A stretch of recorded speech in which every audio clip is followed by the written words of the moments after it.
रहीम अस्सलाम वालेकुम जी। वेलकम करती हूँ तुहाडा सारिਆਂ ਦਾ अपने चैनल ਦੇ ਵਿੱਚ देसी रंग मैं विच दे संग। उम्मीद करती हूँ कि मेरे भैन भरा सब ठीक ठाक होंगे।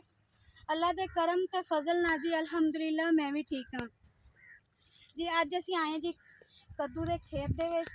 कद्दू किद्दां पकाया जाता, किद्दां दी इहदी बेल हुंदी आ ते किहड़ा कद्दू खाण दे काबिल हुंदा वा ते किहड़ा कद्दू नहीं खाण दे काबिल हुंदा जी। ये तुहाडे नाल शेयर करदे हैं, तुहानूं दसदे हैं भी कद्दू किद्दां तोड़िया जाता वा, किद्दां पैक करके किद्दां मार्केट च बाजार च जाके सेल किया जाता वा जी। अगर तुसीं मेरे चैनल ते नवे हो तो मेरे चैनल नूं जी तुसीं सबसक्राइब कर लो ते बैल आइकॉन दी घंटी बजाना बिल्कुल भी ना भुल्लिओ।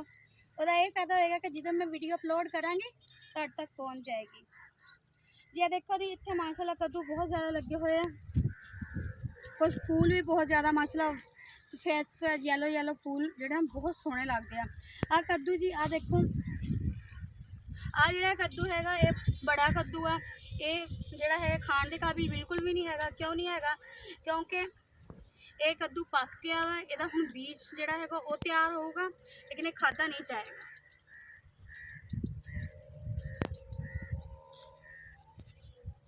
होर नाल लब के तुहानूं विखाने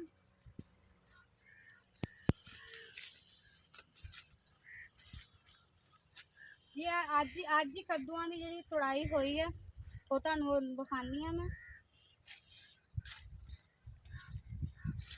अज कद्दूआं की तड़ाई जिहड़ी हैगी करनी हैगी वो तुहानूं शेयर करते हैं भी किद्दां टुटदे आ, किद्दां पैक हुंदे ते किद्दां बाजार जांदे आ।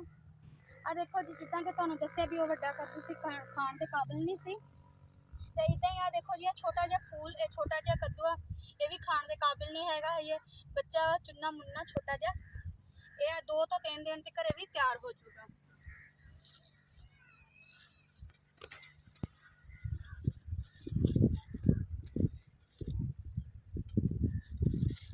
भी जो कद्दू शरीफ जोड़ा है यह भी नहीं है खाण के काबिल। आ जो कद्दू शरीफ है जी खाण के काबिल, बहुत ज़्यादा जबरदस्त नरम नरम तो जायका भी इसका बहुत ज़्यादा टेस्टी होना वा। एडा का कद्दू जोड़ा होंदा छोटा जिहा, इन्ना क पाइया 1.5 पाइया का वह जायका तो टेस्ट बहुत ज़्यादा ही जबरदस्त होंदा वा। माशाल्लाह जी भरिया पिया है खेत। इधर देखो जी, इधर भी माशाल्लाह चुन्ने मुन्ने बहुत ज़्यादा लगे हुए हैं। आ देखो जी नेड़े आ जाओ,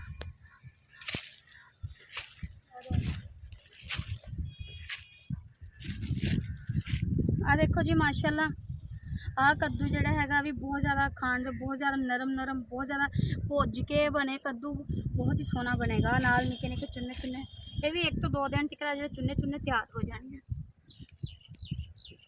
हाँ जी माशाल्लाह इदां ही खेत भरिया पिया हैगा वा ते आओ जी हुण तुहाडे नाल शेयर करते हैं भी किद्दां पैकिंग हुंदी आ ते किद्दां रशके दे विच रख के ते किद्दां बाजार लैके जांदे जी। बिस्मिल्लाह जी, अल्लाह दा करम नाल माशाल्लाह कद्दू शरीफ बहुत ही सोहने लगन डे आ। कद्दू दा भी इत्थे खेत आ जी, नाल ही सब्जी तुहानूं वो भी विखाने आ ते जी हुण ये छापरां च पैक हुंदे आ 5-5 किलो दे, 10-10 किलो दे ते जाके बाजार जांदे आ। बिस्मिल्लाह। सब तो पहले जी बड़े कद्दू, हाँ जी सब तो पहले जोड़े है बड़े कद्दू रखी दे नीचे तरतीब ना रखी दे होंगे।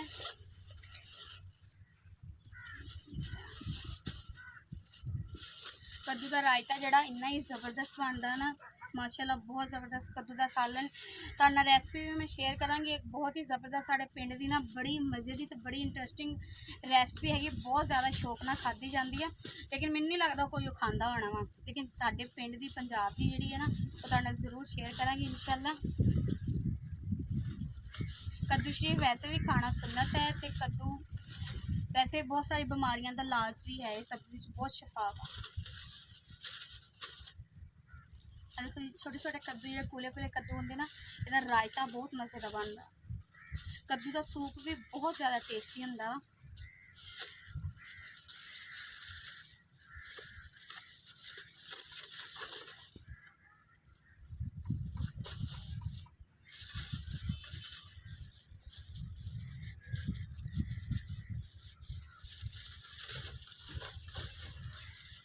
हाँ जी जी, एक छापर पैक हो गया। आजकल सब्जियां भी बड़िया रूज में गल्लां करन लगियां है, बहुत रेट हो गया लेकिन जिन्हें जिमीदार ने लाया होंदा ना ਉਹਦੇ ਲਈ ਫੇਰ ਵੀ ਨਹੀਂ ਰੇਟ ਹੁੰਦਾ ਕਿਉਂਕਿ ਖਾਦ ਸਪਰੇਵਾਂ ਬਾਰਿਸ਼ਾਂ 'ਚ ਜਿਹੜੇ ਬਹੁਤ ਜ਼ਿਆਦਾ ਫੁੱਲ ਵਗੈਰਾ ਖਿਰ ਗਏ ਉਹ ਬਹੁਤ ਨੁਕਸਾਨ ਹੋਇਆ। ਹਾਂਜੀ ਕੱਦੂ ਸ਼ੇਪ ਹੁਣ ਪੈਕ ਹੋ ਗਿਆ, ਹੁਣ ਰਸਕੇ 'ਚ ਰੱਖ ਹੋ ਜਾਣਗੇ।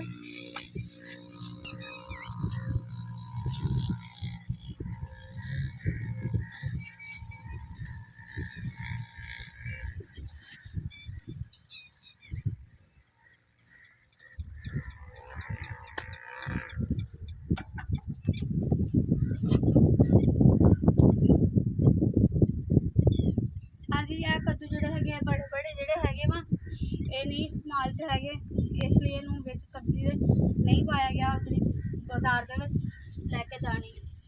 ਹਾਂਜੀ ਜੀ ਅੱਜ ਦੀ ਵੀਡੀਓ ਤੁਹਾਨੂੰ ਕਿੱਦਾਂ ਦੀ ਲੱਗੀ ਜੀ ਜ਼ਰੂਰ ਦੱਸਣਾ, ਜ਼ਰੂਰ ਫੀਡਬੈਕ ਕਰਕੇ ਵੀ ਤੁਹਾਨੂੰ ਕੱਦੂ ਦੀ ਫਸਲ ਵਿਖਾਈ ਗਈ, ਕਿੱਦਾਂ ਤੋੜੀ ਜਾਂਦੀ, ਕਿੱਦਾਂ ਲਗਾਈ ਜਾਂਦੀ ਆ ਤੇ ਕੀ ਸਕਤਾ ਉਹ ਸਾਰਾ ਤੁਹਾਨੂੰ ਵੀਡੀਓ 'ਚ ਵਿਖਾਇਆ। ਤੁਹਾਨੂੰ ਕਿੱਦਾਂ ਦੀ ਲੱਗੀ ਜ਼ਰੂਰ ਲਾਈਕ ਕਮੈਂਟ ਕਰਕੇ ਦੱਸਿਓ ਤੇ ਅਗਰ ਤੁਸੀਂ ਮੇਰੇ ਚੈਨਲ ਤੇ ਨਵੇਂ ਹੋ ਤਾਂ ਸਬਸਕ੍ਰਾਈਬ ਕਰਨਾ ਬਿਲਕੁਲ ਵੀ ਨਾ ਭੁੱਲਿਓ। ਲਾਈਕ ਕਮੈਂਟ ਕਰਨ ਦਾ ਇਹ ਫਾਇਦਾ ਹੁੰਦਾ ਮੈਨੂੰ ਥੋੜਾ ਜਿਹਾ ਹੌਸਲਾ ਲੱਭ ਜਾਂਦਾ ਵਾ। ਤੇ ਤੁਹਾਨੂੰ ਦੱਸ ਦਵਾਂ ਕਿ ਮੇਰਾ ਫੇਸਬੁੱਕ ਪੇਜ, ਇੰਸਟਾਗ੍ਰਾਮ ਤੇ ਟਿਕਟੌਕ ਦੇ ਜਿਹੜੇ ਡਿਸਕ੍ਰਿਪਸ਼ਨ ਦੇ ਵਿੱਚ ਲਿੰਕ ਮੌਜੂਦ ਆ, ਜਲਦੀ ਜਲਦੀ ਜਾਓ ਉਹਨਾਂ ਨੂੰ ਫੋਲੋ ਕਰੋ, ਸਬਸਕ੍ਰਾਈਬ ਕਰੋ ਤੇ ਮੇਰੇ ਥੋੜਾ ਹੌਸਲਾ ਵਧਾਓ। ਤੇ ਜੀ ਵਧੀਆ ਤੋਂ ਵਧੀਆ ਵੀਡੀਓ ਤੁਹਾਡੇ ਨਾਲ ਲੈ ਕੇ ਮਿਲਦੇ ਰਹਾਂਗੇ ਤੇ ਇਸ ਵੀਡੀਓ ਨਾਲ ਜੀ ਅੱਲਾ ਹਾਫਿਜ਼।